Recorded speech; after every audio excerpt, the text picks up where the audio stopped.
Hello student, स्वागत है आप सभी का आपके अपने चैनल गॉड क्लासेस पर। तो बच्चों, आज की जो क्लास है उसमें हम नया चैप्टर स्टार्ट करने जा रहे हैं, मैट्रिसेस। मैट्रिसेस बहुत इंपॉर्टेंट टॉपिक है। इंपॉर्टेंट टॉपिक आपके सिलेबस के लिए भी है। इम्पोर्टेंस इसकी जो यूज़फुलनेस है, मतलब ये कहाँ कहाँ यूज़ होता है, ऐसी बहुत सी जगह हैं। अगर आप चाहे फिजिक्स ले लो, केमिस्ट्री ले लो, स्टैट्स ले लो, अब ये सब जगह लगभग यूज़ होता है। यानी जहाँ पर लीनियर इक्वेशंस यूज़ होती हैं अलजेब्रा में, या फिर आप स्टैट्स में ले सकते हो, या फिजिक्स केमिस्ट्री, बहुत सारी फील्ड्स होती हैं जहाँ पर हम लीनियर इक्वेशंस को यूज़ करते हैं। अब उन लीनियर इक्वेशंस को जब हम सॉल्व करते हैं तो सॉल्व करने के लिए एक बहुत आसान तरीका होता है कि उसको मैट्रिसेस में कन्वर्ट कर देते हैं, और मैट्रिसेस में कन्वर्ट करने के बाद उनका सॉल्यूशंस आसान हो जाता है। तो बहुत सारी चीज़ें हम मैट्रिसेस के बारे में पढ़ेंगे कि क्या मैट्रिसेस होती है और मैट्रिसेस की टाइप्स क्या क्या होती हैं। आज के बारे में हम इस सब चीज़ों के बारे में जानेंगे, प्लस कुछ क्वेश्चंस भी हम करने वाले हैं। इन क्वेश्चन से आपको आइडिया हो जाएगी मैट्रिसेस के क्वेश्चंस आपको किस तरीके से अटैम्प्ट करने हैं, और किस तरीके से जो उसमें ऑपरेशंस यूज़ होने हैं, मल्टीप्लाई होना है, प्लस होना है, डिवाइड होना है, क्या होना है, सब कुछ आज हम यहाँ पर बात करने वाले हैं।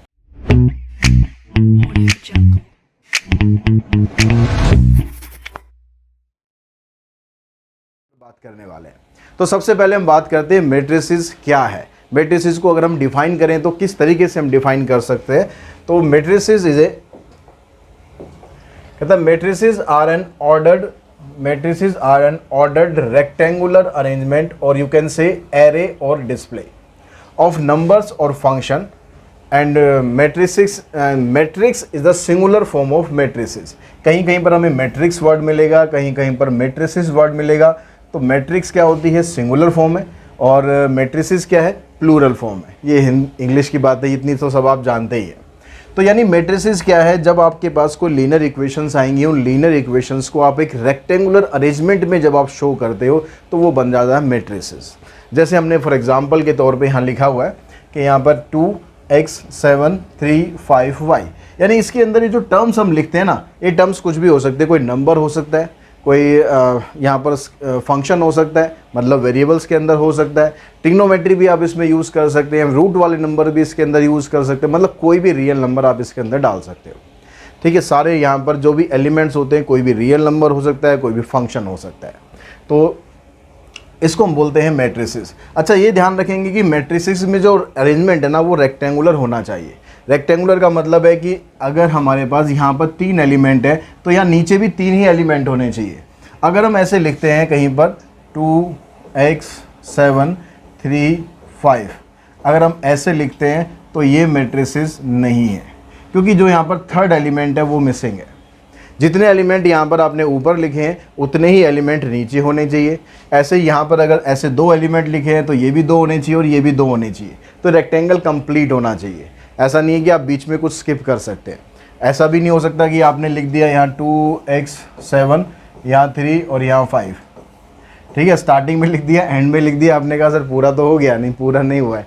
जितने एलिमेंट यहाँ पर हैं उतने एलिमेंट आपके पास यहाँ होने चाहिए, तब जाके ये एक मैट्रिसेस बनती है। अब यहाँ पर कहता है कि matrices are represented by capital letter of English alphabet. जैसे आप यहाँ पर देख रहे हो कि हमने यहाँ पर इसको ए से डिनोट किया हुआ है, कैपिटल ए से। तो किसी भी मैट्रिक्स को हमेशा हम डिनोट करेंगे capital letter of English alphabet से, and elements are enclose in the this bracket और दिस ब्रैकेट। एलिमेंट्स मतलब जो इसके अंदर आपने ये लिखे हुए हैं, ये क्या है, ये 2x 7 3 5y, इनको हम क्या बोलते हैं, इनको बोलते हैं हम एलिमेंट्स या फिर एंट्री। क्या बोलेंगे हमने, एलिमेंट्स और एंट्री। अब यहाँ पर जो आपने ये 2 लिखा हुआ है, ये x लिखा हुआ है, या 7 लिखा हुआ है, या 3 लिखा हुआ है, या 5 लिखा हुआ है, या y लिखा हुआ है, ये सारे के सारे क्या है, इस मैट्रिक्स के कुछ एलिमेंट्स हैं। तो एलिमेंट्स को जब भी आप इनक्लोज करेंगे, एक रेक्टेंगुलर पहले अरेंजमेंट बनाना है। रेक्टेंगुलर अरेंजमेंट बनाकर फिर आप उसको या तो इस तरह की ब्रैकेट में शो करेंगे, किसी किसी बुक में आप देखोगे तो आपको इस तरह की ब्रैकेट भी देखने को मिल सकती है, लेकिन नॉर्मली हम ज़्यादातर यही वाली ब्रैकेट यूज़ करेंगे, क्लोज ब्रैकेट आप जिसे बोल सकते हो। अब किसी भी मैट्रिक्स के अंदर जो नंबर ऑफ़ एलिमेंट्स हैं वो कितने हो सकते हैं, अगर हम यहाँ पर बात करें तो उससे पहले हम बात कर लेते हैं यहाँ पर ऑर्डर के बारे में। ऑर्डर से हम नंबर ऑफ़ एलिमेंट्स बड़े इजीली निकाल पाएंगे। अब जैसे हम यहाँ पर देख रहे हैं कि यहाँ पर ये जो आपने लिखा हुआ है 2x 7, 2x7, ये क्या है, ये है हमारी रो 1। जब भी आप हॉरिजॉन्टल काउंट करेंगे तो उसको हम क्या बोलेंगे, उसको बोलेंगे हम रो। अगर हम यहाँ पर 3 5y की बात करें, 3 5y, तो ये हमारे रो 2। लेकिन अगर हम इसी चीज़ को वर्टिकल काउंट करेंगे, हॉरिजॉन्टल काउंट करेंगे तो क्या बोलते हैं, रो। और अगर हम वर्टिकल काउंट करेंगे यानी ऐसे काउंट करेंगे तो ये बनेगा हमारा कॉलम 1, ये हो जाएगा कॉलम 2 और ये होगा कॉलम 3। यानी अगर वर्टिकल हम करें तो वर्टिकल होता है, ठीक है। तो किसी भी मैट्रिसेस के अंदर जितनी मर्जी रो हो सकती है, जितने मर्जी उसके अंदर कॉलम हो सकते हैं।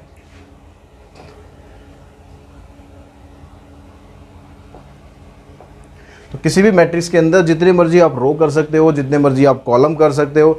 अगर हम यहाँ पर एलिमेंट्स निकालना चाहें, ठीक है, एलिमेंट्स अगर हम निकालना चाहें, नंबर ऑफ एलिमेंट्स निकालना चाहें, नंबर ऑफ एलिमेंट्स, तो इसके लिए क्या करना है, आपके पास जितनी भी रो हैं, number of row into number of column.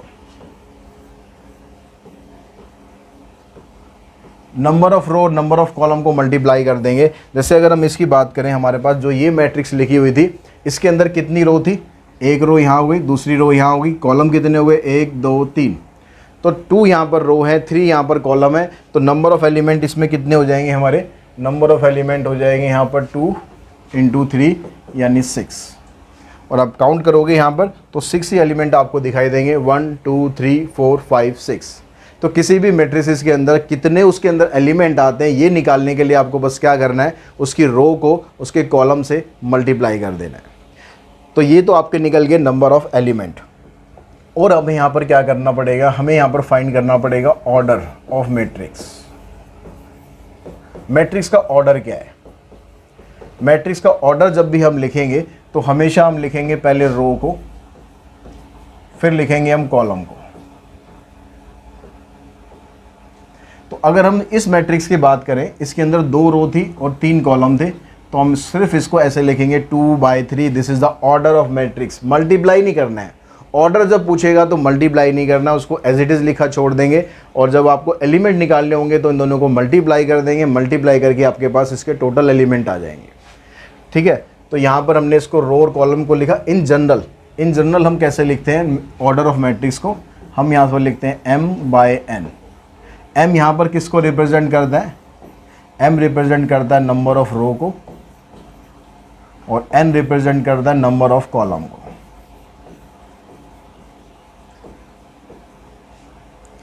तो ये तो सारी बेसिक बातें हो गई जो मैट्रिक्स के आपको पता होने चाहिए। मैट्रिसेस क्या होती है, एक रेक्टेंगुलर अरेंजमेंट होती है जिसके अंदर जितने भी एलिमेंट आप लिखोगे, एक रो के अंदर जितने एलिमेंट है उतने ही एलिमेंट दूसरी रो में होने चाहिए, उतने ही एलिमेंट तीसरी रो में होने चाहिए। ऐसे ही अगर आप कॉलम लिखोगे तो एक कॉलम के अंदर अगर 2 एलिमेंट है तो सभी के अंदर 2-2 एलिमेंट होने चाहिए। एक कॉलम में 3 एलिमेंट है तो सभी के अंदर 3-3 एलिमेंट होने चाहिए। ऐसा नहीं है कि किसी में कम हो या किसी में ज़्यादा हो। उसके अंदर जो हम एंट्रीज़ लिखते हैं उन एंट्रीज़ को हम क्या बोलते हैं, एलिमेंट्स बोलते हैं। कितने एलिमेंट होते हैं ये पता लगाने के लिए रो को कॉलम से मल्टीप्लाई कर देंगे तो आपके पास नंबर ऑफ़ एलिमेंट आ जाएगा। लेकिन अगर आपको सिर्फ ऑर्डर बताना है तो ऑर्डर में आप सिर्फ इस तरह से लिखेंगे m/n, या फिर जो भी उसके अंदर आपको नंबर मिल जाएगा, m की वैल्यू मिल जाएगी, n की वैल्यू मिल जाएगी, उस वैल्यू को आपको एज इट इज़ लिख देना है, मल्टीप्लाई नहीं करना है। बस ये चीज़ ध्यान रखना, मल्टीप्लाई तब करेंगे जब आपको एलिमेंट्स बताने होंगे। तो ये सारी बातें जो नॉर्मल मेन बातें थी वो हमें यहाँ तक समझ में आ गई।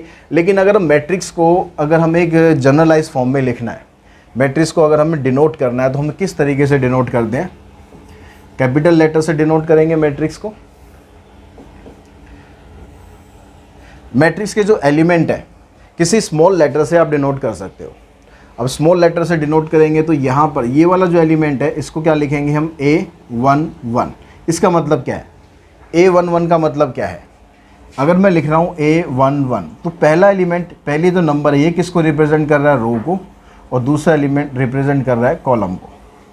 तो यहाँ पर ये जो एलिमेंट हम लिखेंगे वो पहली रो पहले कॉलम का एलिमेंट होगा। उसके बाद क्या होगा, फर्स्ट रो सेकंड कॉलम, फिर फर्स्ट रो थर्ड कॉलम, इस तरह से करते करते आपके पास n नंबर ऑफ कॉलम तक हो सकते हैं। तो ये सारे एलिमेंट एक पहली रो के थे। कॉलम इसमें चेंज करते जाओ, column 1, column 2, column 3 up to column n। अगर हम दूसरी रो के एलिमेंट लिखेंगे तो कैसे लिखेंगे, A21 यानी सेकंड रो फर्स्ट कॉलम, फिर यहाँ पर लिखेंगे हम A22 second row second column, second row third column, इस तरह से करते करते हम आ जाएंगे सेकंड रो nth कॉलम पर।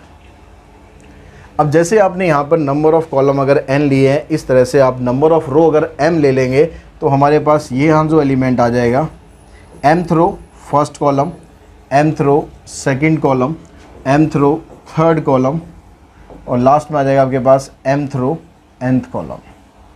ये हो गई इसकी जनरलाइज्ड फॉर्म। अब बार बार हम ऐसा नहीं लिखेंगे, इतनी बड़ी बड़ी टर्म्स में नहीं लिखेंगे, घबराने की बिल्कुल बात नहीं है, बस जनरलाइज फॉर्म बता रहा हूँ। इसी को अगर हम कॉम्पैक्ट फॉर्म में लिखें, शॉर्ट फॉर्म में लिखें, एब्रीवेटेड फॉर्म में लिखें तो कैसे हम लिखते हैं, capital A equals to A से अगर आप डिनोट कर रहे हो तो A लिखो, B से डिनोट कर रहे हो B लिखो, C से डिनोट कर रहे हो C लिखो। ऐसा कोई ज़रूरी नहीं है कि यहाँ पर आप सिर्फ A ही लिख सकते हो। ठीक है, आपने यहाँ पर लिखा A और यहाँ रिप्रेजेंट करा I और J। ये आई जे की जो वैल्यू है ना ये चेंज होती रहेगी। कहाँ तक चेंज होगी, देखो आई की वैल्यू कहाँ से स्टार्ट हो रही है, 1 से स्टार्ट हो रही है, कहाँ तक चल रही है, 1 भी हो सकती है, 2 भी हो सकती है, कहते करते करते m तक हो सकती है। यानी आई की वैल्यू 1 से लेकर m तक हो सकती है। और j की जो वैल्यू है ये कहाँ तक हो सकती है, j की वैल्यू यानी जो बाद वाली वैल्यू है, देखो 1 आ रही है, फिर यहाँ 2 है, यहाँ 3 है, ऐसे करते करते n तक हो सकती है। यानी j की वैल्यू आपकी n तक हो सकती है। ये सिर्फ मैं आपको लिखने का वो तरीका बता रहा हूँ, ज़्यादातर हम बस ऐसे ही लिख के छोड़ देंगे और यहाँ पर ज़्यादा कुछ करने की बात नहीं है। अब यहाँ पर कितनी इसके अंदर रो हैं, कितने कॉलम है, वो हम यहाँ पर डिस्प्ले करते हैं। इसके अंदर mth रो है और nth कॉलम है, ये बेस में आप लिखो। अब इस मैट्रिक्स को अगर हम एक एब्रीवेटेड फॉर्म में, एक शॉर्ट फॉर्म में दिखाना चाहते हैं तो हम उसको इस तरीके से लिख सकते हैं। और ज़्यादातर आपको क्वेश्चन में ऐसे ही लिखा मिलेगा, तो इसका मतलब आपको पता होना चाहिए। आई जे मतलब आई की वैल्यू 1 से लेकर m तक कुछ भी हो सकती है, j की वैल्यू 1 से लेकर n तक कुछ भी हो सकती है। आपको बारी बारी से वैल्यू पुट करनी है और ये वाले एलिमेंट्स आपको लिखते हुए चलने हैं। तो ये होगी इसकी शॉर्ट फॉर्म। इस तरीके से आप किसी भी मैट्रिक्स को डिनोट कर सकते हैं। अब यहाँ पर इसके कुछ क्वेश्चंस हम समझ लेते हैं, इनको क्वेश्चंस को कैसे करेंगे। देखिए, सबसे पहला जो क्वेश्चन है उसके बारे में अगर बात करें, कहता है if a matrix has 18 element, matrix में 18 एलिमेंट हैं, what are the possible order it can have. तो इसका पॉसिबल ऑर्डर क्या हो सकता है। तो 18 एलिमेंट का मतलब है कि अगर हम किसी मैट्रिक्स के अंदर एक रो ले लें तो कॉलम कितने होने चाहिए, एक रो और कॉलम को मल्टीप्लाई करने पर कितना आना चाहिए, टोटल नंबर ऑफ एलिमेंट। और टोटल नंबर ऑफ एलिमेंट कितने हमारे पास, 18 है। तो अगर हमारे पास रो 1 है, पॉसिबल ऑर्डर ऑफ मैट्रिक्स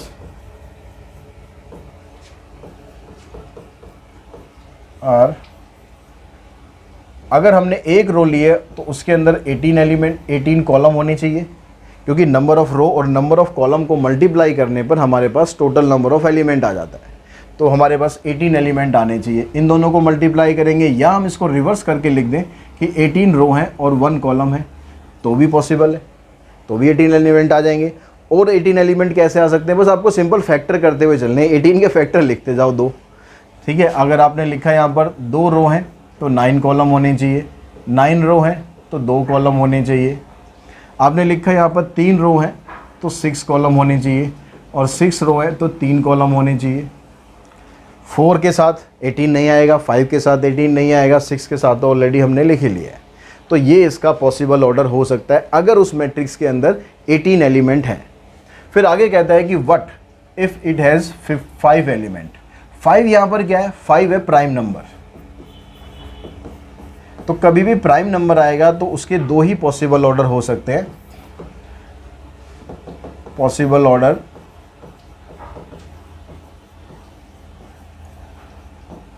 क्योंकि प्राइम नंबर के सिर्फ दो ही फैक्टर होते हैं, एक प्राइम नंबर खुद होता है और एक 1 होता है।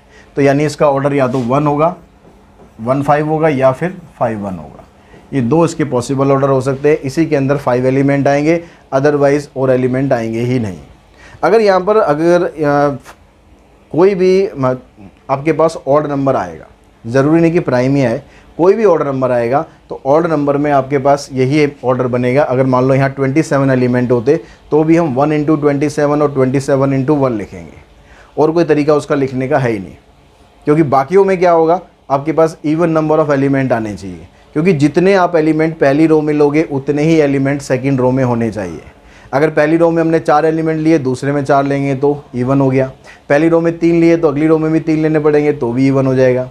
तो यानी इवन होगा तो ही आपको इस तरह से फैक्टर फाइंड करने। अगर ऑड नंबर ऑफ एलिमेंट आ गए, चाहे वो प्राइम है या कोई और भी है, तो आपको सिर्फ लिखना है 1 × 5 या 5 × 1 या 27 × 1, 1 × 27, जैसे भी क्वेश्चन में आपको दिया होगा। नेक्स्ट क्वेश्चन पे चलते हैं। यहाँ पर कहता है consider the matrix A, right the order of the matrix. अब यहाँ पर देखो order of the matrix, 3 question है। ये 3 क्वेश्चन आप कितनी देर में कर सकते हो, इसको अगर हम चेक करें तो मैं यहाँ पर एक टाइमर लगा रहा हूँ। टाइमर लगा देता हूँ मैं कितनी देर का, 1 मिनट का टाइमर आई थिंक बहुत है। अब चेक करके देखिए आप लोग कि ये तीनों क्वेश्चन, तीनों पार्ट इसके आप कर पाते नहीं कर पाते। ये टाइमर चल रहा है, जैसे टाइमर ख़त्म होगा मैं आपको बता दूँगा। ये आई थिंक 1 घंटे का टाइमर लग गया भाई। 1 घंटे का टाइमर है तो इसको तो चेंज करते हैं हम।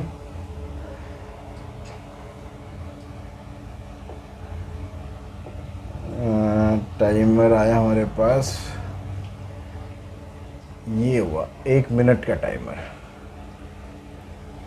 अब फटाफट इसको करिए, 1 मिनट का टाइमर आपके पास है।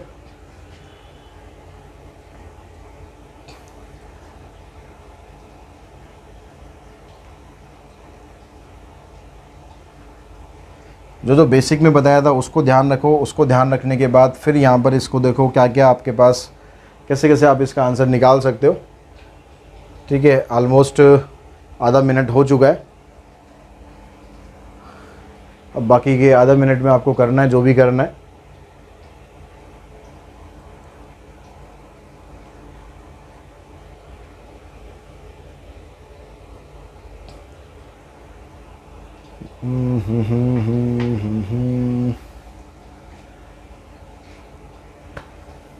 टेन सेकेंड्स रह गए। 9 8 7 6 4 5 4 3 2 1 स्टॉप। तो अब देखो कि आपने अपने आंसर सही करे हैं नहीं करे हैं। अब मैच करिए मेरे साथ। सबसे पहले यहाँ पर क्या था, ऑर्डर ऑफ मैट्रिक्स। ऑर्डर कितना है इसके अंदर, ऑर्डर है इसके अंदर देखिए 1 रो, दूसरी रो और तीसरी रो, 3 रो हैं। ऑर्डर जब भी लिखेंगे पहले हमेशा रो को लिखेंगे। तो 3 हमारे पास रो हैं। कॉलम कितने हैं, 1 2 3 4, तो कॉलम आगे 4। ऑर्डर लिखेंगे 3 × 4, दैट्स इट, बस। ऑर्डर में मल्टीप्लाई मत कर देना। नंबर ऑफ एलिमेंट जब आपसे पूछे जाएंगे तब आपको 3 और 4 को मल्टीप्लाई कर देना है। ये आ गया 12। अब उसके बाद कहता है A13। 13 का मतलब फर्स्ट रो थर्ड कॉलम। पहली रो हमारी ये है। इस पहली रो में थर्ड कॉलम पर कौन सा एलिमेंट बन रहा है, ठीक है, ये फर्स्ट रो और थर्ड कॉलम ये है। तो यहाँ पर एलिमेंट आ रहा है हमारे पास 19, तो इसकी वैल्यू आ गई 19। सेकंड रो फर्स्ट कॉलम, ये सेकंड रो है और फर्स्ट कॉलम ये आ गया आपके पास, तो इसमें एलिमेंट आ गया आपके पास 35। Third row third column, third row ये है हमारे पास, थर्ड कॉलम ये है, यहाँ एलिमेंट आ गया -5। Second row fourth column, second row and fourth column, fourth column में ये आ गया आपके पास 12। Second row and third column, third column में आ गया 3/4। तो ये हमारे इसके आंसर होने चाहिए। अगर आपके आंसर ठीक है तो दैट मीन्स आपने बेसिक को समझ लिया अच्छे तरीके से। अब आप आगे के क्वेश्चन करने के लिए भी कैपेबल हैं। अगर आपके ये आंसर सही नहीं आए तो एक बार वापस वीडियो को रिवाइज़ करो, ठीक है, पीछे से एक बार देखना स्टार्ट करो, फिर इसके बाद ये क्वेश्चन आप करो। तो नेक्स्ट क्वेश्चन पे चलते हैं। नेक्स्ट क्वेश्चन में कहते हैं construct 3/4 matrix A equals to this whose elements are given by this. एक ये मैट्रिक्स आपको दे रखी है, एलिमेंट आपको ये दिया हुआ है, ठीक है, ये आपको एलिमेंट दिया हुआ है, इसकी हेल्प से आपको 3/4 मैट्रिक्स एक बनानी है। अब 3/4 मैट्रिक्स का मतलब हो गया कि आपको यहाँ पर 12 एलिमेंट बनाने हैं, 3 × 4। और कौन कौन से एलिमेंट बनाने हैं?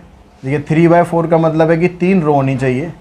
तो first row first column, first row second column, first row third column और first row fourth column. 4 column होनी चाहिए आपके पास, क्योंकि यहाँ 4 दिया हुआ है। फिर second row first column, second row second column, second row third column और सेकंड रो फोर्थ कॉलम।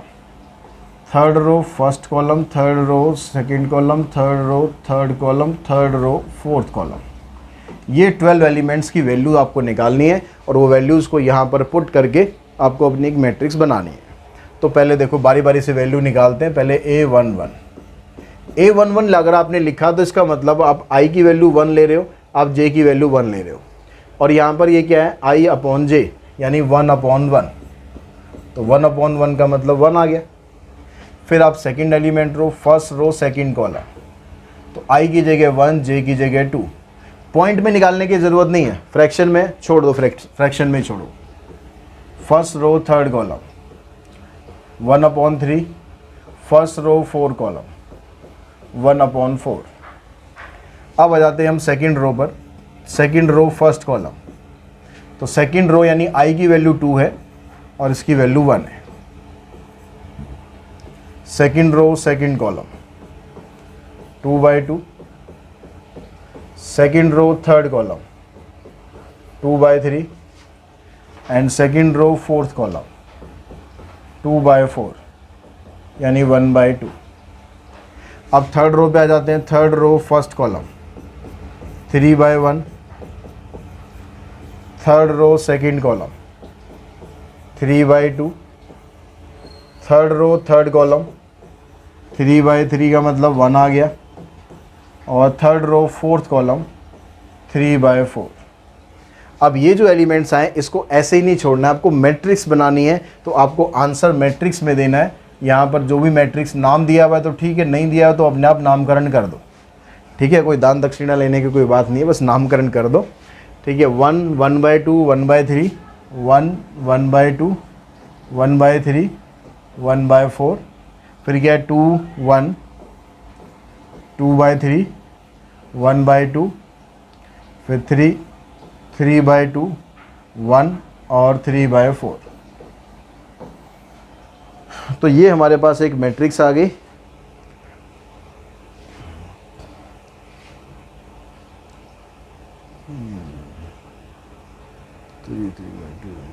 ठीक है। अब नेक्स्ट क्वेश्चन देखिए। नेक्स्ट क्वेश्चन में कहता है कंस्ट्रक्ट 2/3 मैट्रिक्स। 2/3 का मतलब यहाँ पर आपको 6 एलिमेंट निकालने हैं, 2 रो होनी चाहिए और 3 कॉलम होने चाहिए। और इसको डिनोट कर रहे हैं मैट्रिक्स बी से, whose elements are given by this. Elements आपको इस तरीके से दिए हुए हैं। तो यहाँ पर 2 रो हैं और 3 कॉलम हैं। तो अगर हम यहाँ पहली रो का निकालें एलिमेंट, पहली रो पहला कॉलम, तो ये आ गया 1/2, I की जगह भी 1 और J की जगह भी 1। तो पहले आप बोर्ड मास लगाएंगे, 1 माइनस ये 3 × 1 करेंगे तो -3 हो जाएगा। 1 - 3 -2 हो गया। लेकिन ये जो साइन है ना, ये मॉडुलस का साइन है। ये साइन मॉडुलस का है, तो यहाँ पर जो भी वैल्यू आपकी निकलेगी वो वैल्यू क्या होगी? मॉडुलस क्या करता है? मॉडुलस बहुत पॉजिटिव व्यक्ति है, वो सब चीज़ों को पॉजिटिव कर देता है। तो उसका आंसर कभी भी नेगेटिव नहीं आएगा।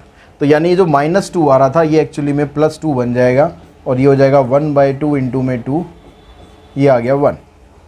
अब आप निकालेंगे फर्स्ट रो सेकंड कॉलम। अब I की जगह 1 रखेंगे और J की जगह 2 रखेंगे।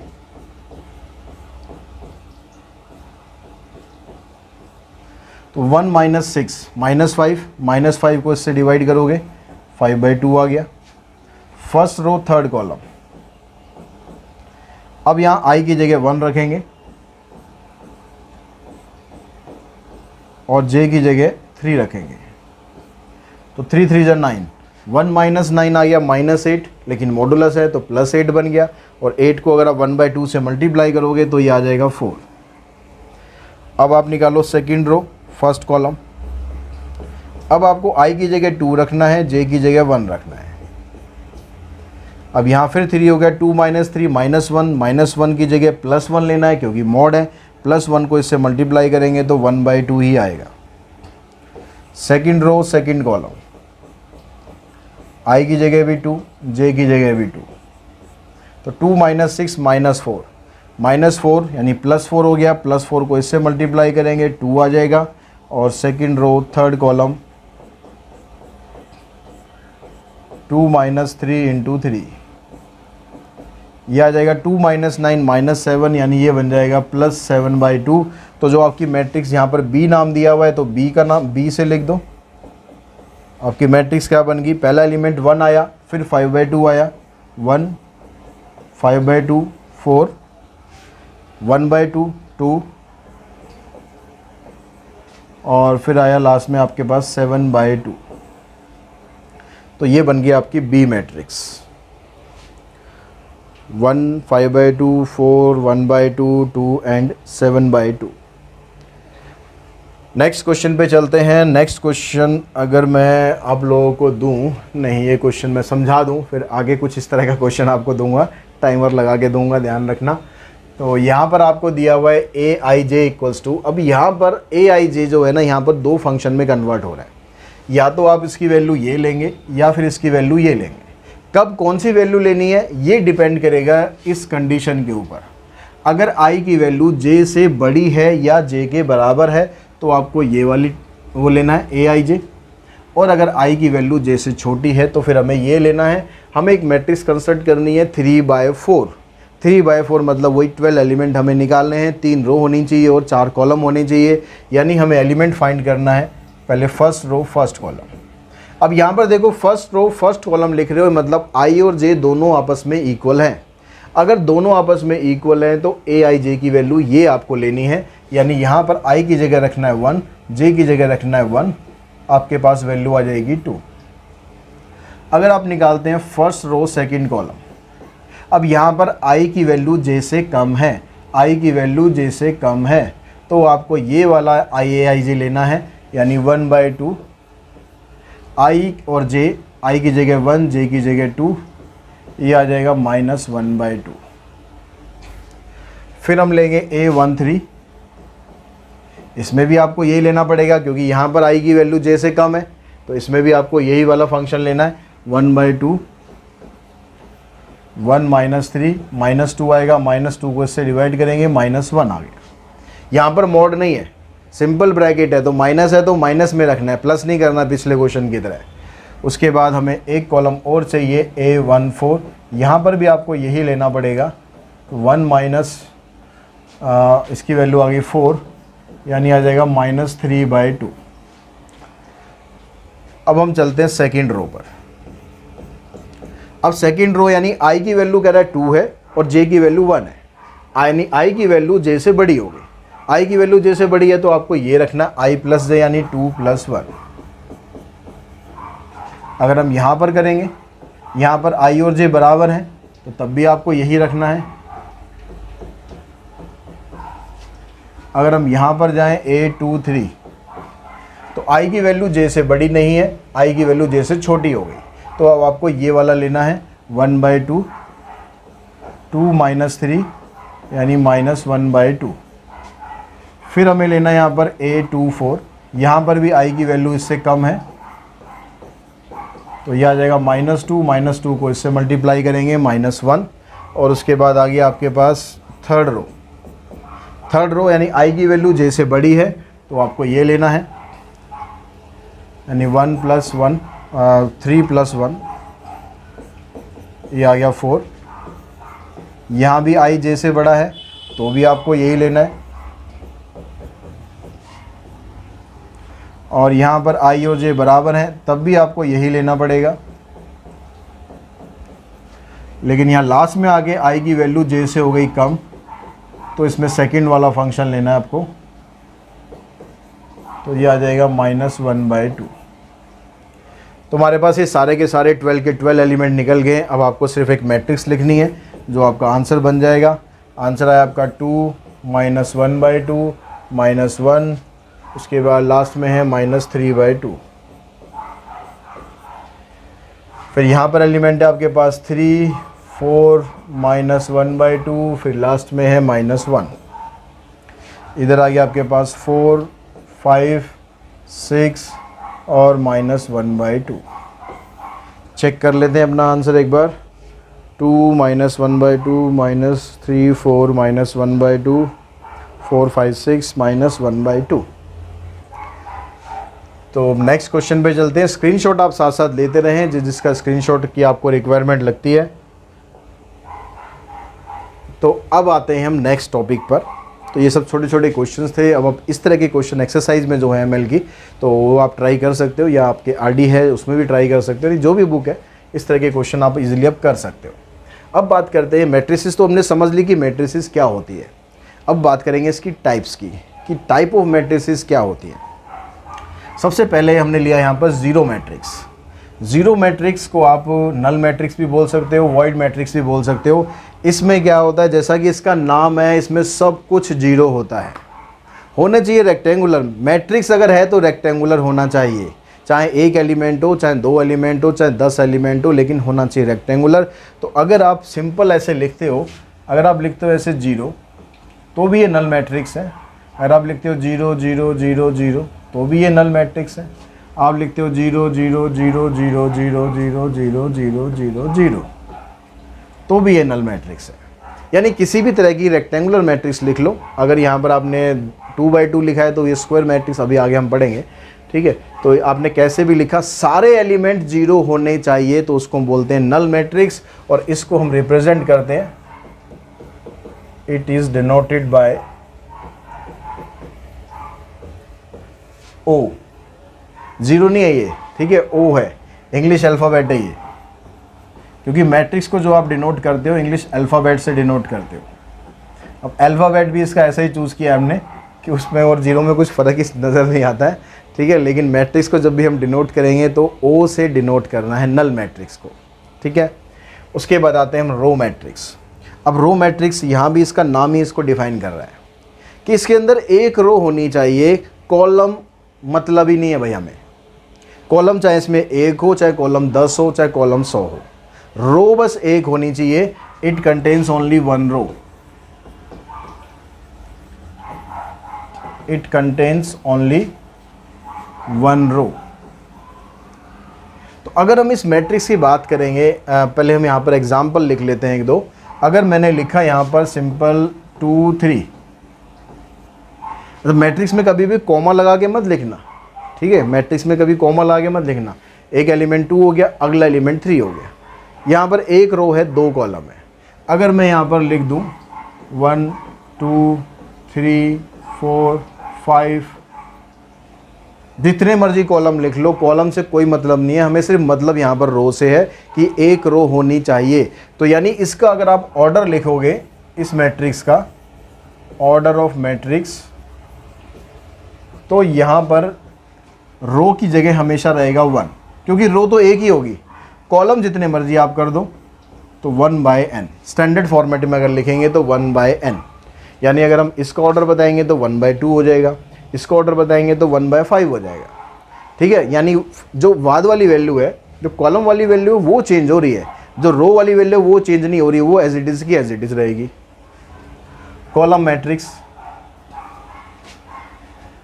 इट कंटेन्स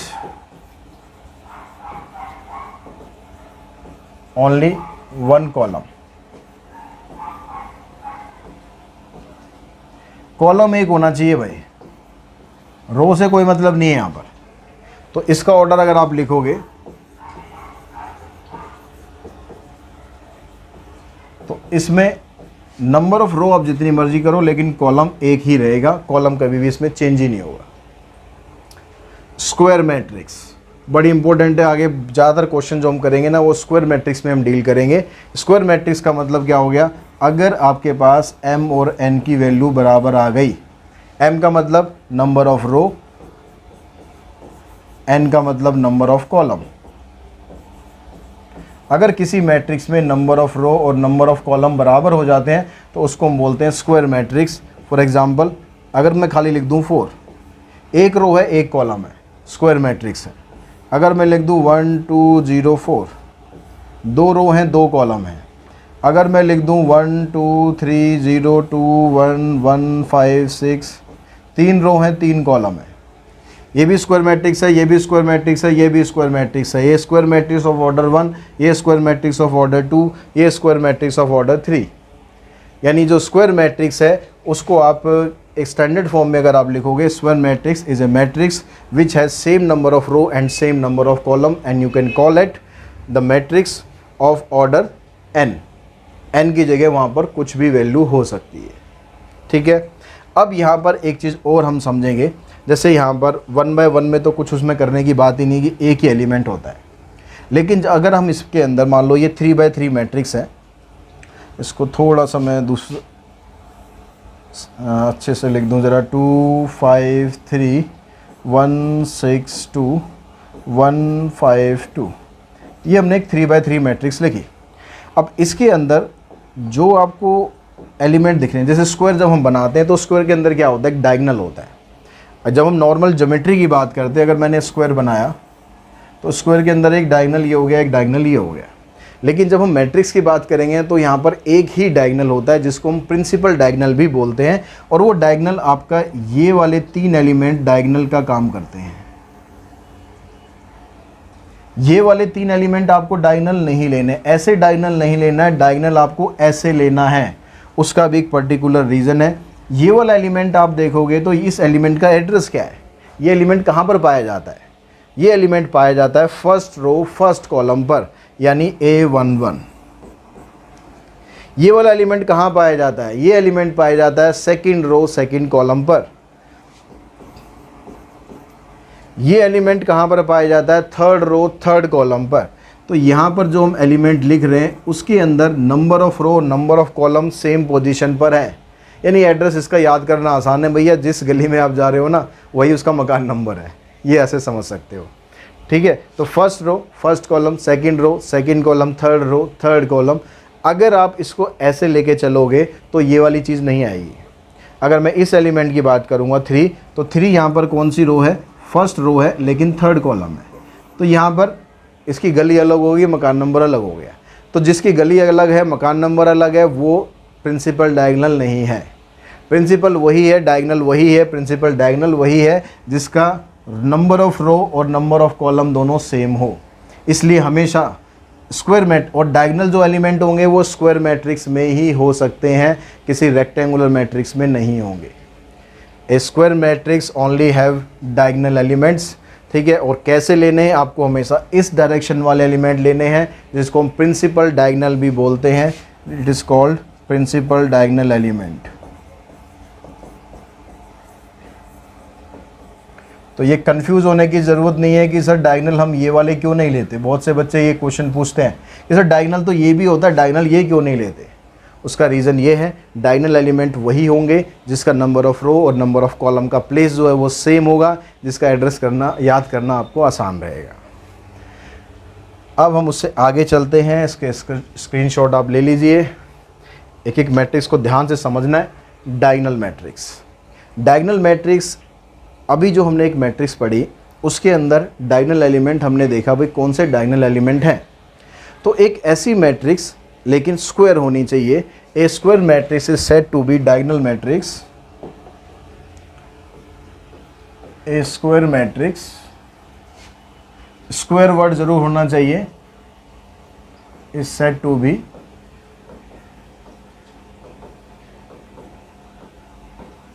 डायगोनल मैट्रिक्स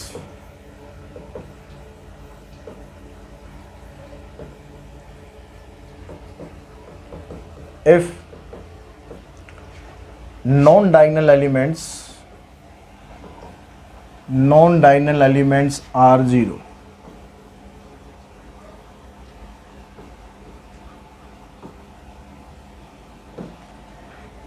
जैसे अगर हम 2 बाई 2 मैट्रिक्स की बात करें तो ये इसमें डायगोनल एलिमेंट हो गए 2, इसके अलावा ये दोनों 0 होने चाहिए। अगर हम 3 बाई 3 मैट्रिक्स की बात करें 1 2 3, इसके अलावा सब कुछ 0 होना चाहिए। ये पॉसिबिलिटी हो सकती है कि जो डायगोनल एलिमेंट है उसमें से कोई एक या दो एलिमेंट 0 हो,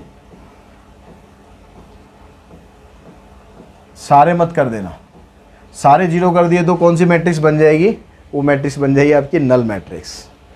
तो यहाँ पर ये भी डायगोनल मैट्रिक्स है, ये भी डायगोनल मैट्रिक्स है, मतलब डायगोनल वाले एलिमेंट को छोड़ दो तो बाकी के आपके सारे एलिमेंट जीरो होने चाहिए, इससे ऊपर भी और इससे नीचे भी सब कुछ जीरो होना चाहिए। उस मैट्रिक्स को हम बोलते हैं डायगोनल मैट्रिक्स। अब आ जाते हैं हम स्केलर मैट्रिक्स पे। Scalar matrix is A type of square matrix in which square matrix is said to be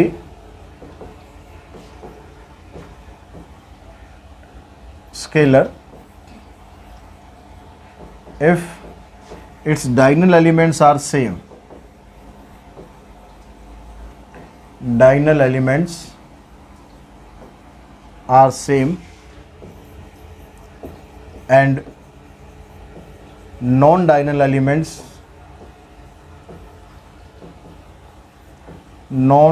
elements are zero.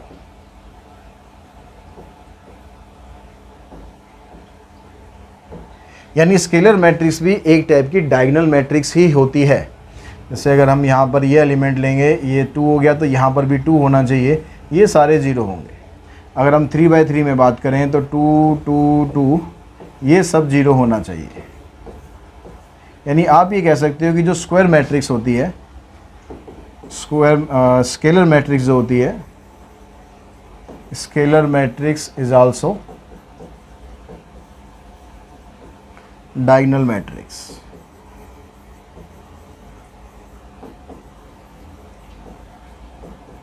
तो अगर आपको कोई मैट्रिक्स ऐसे दी हुई है तो ये डायगोनल मैट्रिक्स भी है और ये स्केलर मैट्रिक्स भी है। उसके बाद सबसे इंपॉर्टेंट मैट्रिक्स, जितनी मैट्रिक्स आपने अब तक पढ़ी है ना, उनमें सबसे ज़्यादा यूज़ होने वाली मैट्रिक्स है यूनिट मैट्रिक्स, या फिर हम बोलते हैं इसे आइडेंटिटी मैट्रिक्स, और इसको हम डिनोट करते हैं आई से।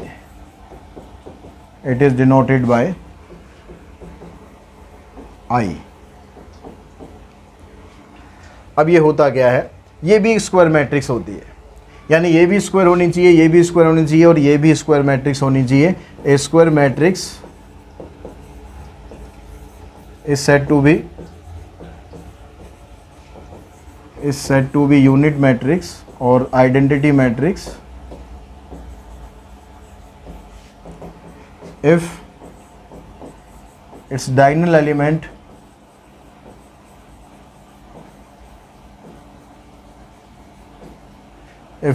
elements are unity. Unity means 1 and non-diagonal elements are 0.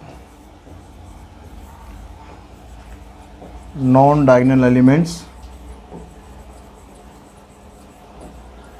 are 0. तो हमारे पास यहाँ पर अगर हम डिनोट करें आइडेंटिटी मैट्रिक्स को, हम ऐसे भी डिनोट कर सकते हैं 1 1 0 0। हम आइडेंटिटी मैट्रिक्स को अगर 3/3 है तो ऐसे भी डिनोट कर सकते हैं, बाकी सारे एलिमेंट ज़ीरो होने चाहिए। यानी आप ये कह सकते हो कि जो आइडेंटिटी मैट्रिक्स है, identity matrix is also a scalar matrix as well as diagonal matrix. यानी जो स्क्वायर मैट्रिक्स होती है, आइडेंटिटी मैट्रिक्स होती है, ये डायगोनल मैट्रिक्स भी होती है और ये स्केलर मैट्रिक्स भी होती है, क्योंकि इसके अंदर इसकी भी प्रॉपर्टीज़ होती हैं, इसकी भी प्रॉपर्टीज़ होती हैं। तो ये बन गई आपकी आइडेंटिटी मैट्रिक्स। आइडेंटिटी मैट्रिक्स जब भी क्वेश्चन के अंदर दी जाएगी आपको, तो नॉर्मली हम ऐसे ही लिखते हैं आई से। कहीं कहीं पर आपको ऐसे बेस में लिखा हुआ मिलेगा I2। I2 का मतलब हो गया identity matrix of order 2। Base में अगर 3 लिखा हुआ मिलेगा तो इसका मतलब ये हो गया आइडेंटिटी मैट्रिक्स ऑफ ऑर्डर 3। कहीं कहीं लिखा मिलेगा, कहीं कहीं सिंपल आई लिखा हुआ मिलता है। तो हम फिर कैसे डिसाइड करते हैं कि आई हमें कौन सा लेना है? वो क्वेश्चन में जो बाकी मैट्रिसेस हैं उसके अकॉर्डिंग हम चलेंगे। अगर बाकी मैट्रिसेस 2/2 की हैं तो फिर ये लिखेंगे, अगर 3/3 की है तो फिर हम ये लिखेंगे। उसके बाद जो नेक्स्ट मैट्रिसेस हैं, ट्रायंगुलर मैट्रिक्स। ट्रायंगुलर मैट्रिक्स में 2 तरह की मैट्रिक्स आती है, एक अपर ट्रायंगुलर मैट्रिक्स और एक लोअर ट्रायंगुलर मैट्रिक्स। बहुत कम यूज़ होती है लेकिन आपको मतलब नॉलेज में होनी चाहिए। अपर ट्रायंगुलर मैट्रिक्स में क्या होता है कि इसके जो डायगनल एलिमेंट है, बिलो डायगनल एलिमेंट, जितने भी एलिमेंट होंगे मतलब बिलो डायगनल वो सबके सब ज़ीरो होंगे। All the elements below diagonal are zero. For example अगर हम लिखें ऐसे 2 3 5, ये डायगनल है, इसके नीचे जितने भी एलिमेंट है ये सारे के सारे ज़ीरो होने चाहिए। ऊपर कुछ भी हो, ऊपर 1 हो, -2 हो, 5 हो, कुछ भी हो। ऊपर ऐसा भी हो सकता है कि कुछ एलिमेंट आपके ज़ीरो भी आ जाए, हो सकता है यहाँ कोई एक ज़ीरो भी हो, ऐसे हो सकता है, यहाँ भी हो सकता है, मान लो ये 0 है, लेकिन सारे नहीं होने चाहिए। ठीक है, ये हमारा डायगनल है, इसके नीचे के सारे एलिमेंट 0 होने चाहिए। ऐसे लोअर ट्रायंगुलर में उल्टा हो जाता है, all the elements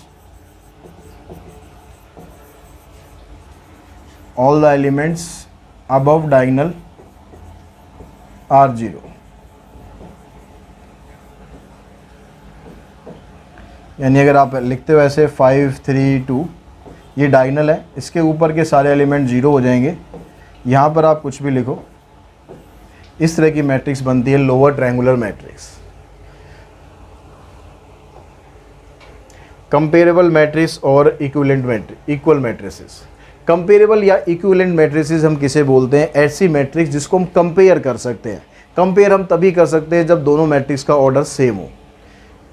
2 or more matrices are said to be 2 or more matrices are said to be comparable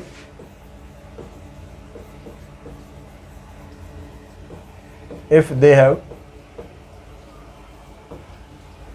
same order.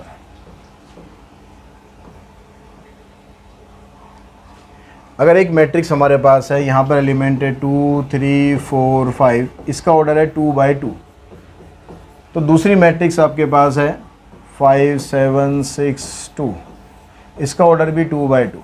Order अगर दोनों का सेम है तो ये मैट्रिक्स इक्विवेलेंट मैट्रिक्स होती है, कंपेरेबल मैट्रिक्स होती है।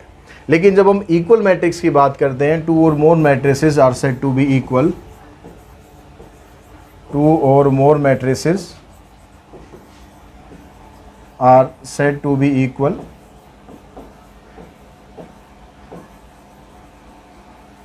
if their corresponding elements are same.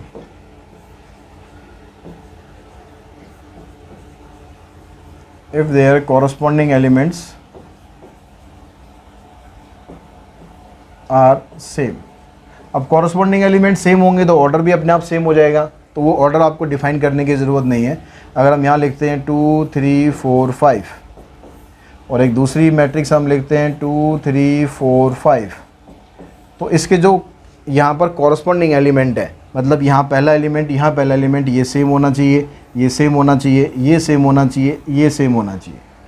अगर किसी मैट्रिक्स के अंदर एलिमेंट यही हो सारे के सारे, 2 5 3 4 एलिमेंट यही है, लेकिन यहाँ पर जो कॉरस्पॉन्डिंग एलिमेंट है वो सेम नहीं है। सेकंड पोजीशन पर यहाँ 3 है, यहाँ पर 5 है, तो ये वाली मैट्रिक्स इसके इक्वल नहीं है। पहली दो मैट्रिक्स इक्वल हैं लेकिन ये इक्वल नहीं है। कॉरस्पॉन्डिंग एलिमेंट सेम होने चाहिए, ना कि खाली एलिमेंट्स। जैसे यहाँ पर लिखा है मैंने कॉरस्पॉन्डिंग, तो कॉरस्पॉन्डिंग एलिमेंट सेम होंगे तो उस मैट्रिक्स को आप कह सकते हो कि ये इक्वल मैट्रिक्स होती है। तो ये सारी हमारे पास मैट्रिसेस थी, इनकी टाइप थी। तो आई थिंक आपको इस वीडियो के थ्रू ये सारा कुछ बेसिक कंसेप्ट समझ में आ गया होगा, मैट्रिसेस क्या होती है, मैट्रिसेस की टाइप क्या होती है। अगली एक्सरसाइज में अगली वीडियो में हम करने वाले हैं एक्सरसाइज 3.1 फ्रॉम ML अग्रवाल। तब तक आप जितना भी बेसिक आपने समझा है उससे आप ट्राई करने की कोशिश करें। आई होप आप उसके सारे क्वेश्चन कर पाएंगे। जब वीडियो आएगी देखना ज़रूर है, ठीक है, चाहे आपने क्वेश्चन कर लिए हों या नहीं कर लिए हों, देखना ज़रूर है ताकि समझते हो आप। तो आज की इस वीडियो में इतना ही। Thanks to all of you.